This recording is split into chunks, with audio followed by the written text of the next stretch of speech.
Good morning सर्वांना। तर आज आहे गुरुपौर्णिमा। आषाढातील शुक्ल पक्ष पौर्णिमेला गुरुपौर्णिमा असे म्हणतात। या दिवशी गुरुची पूजा केली जाते।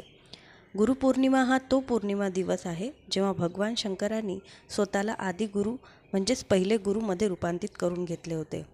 सकाळी उठले, रांगोळी काढली, छानपैकी देवपूजा केली, नंतर स्वयंपाक करायला घेतला। तर आज गुरुपौर्णिमा स्पेशल बनवली पुरणपोळी।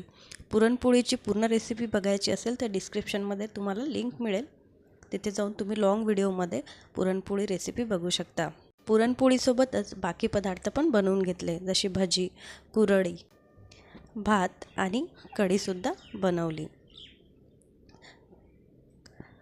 कढीची रेसिपीसुद्धा शेअर केलेली आहे। तर कढीला छानपैकी फोडणी घालून कढी झाली आहे तयार आणि हे झालं आहे आपलं गुरुपौर्णिमा स्पेशल ताट तयार। पुन्हा भेटू, तोपर्यंत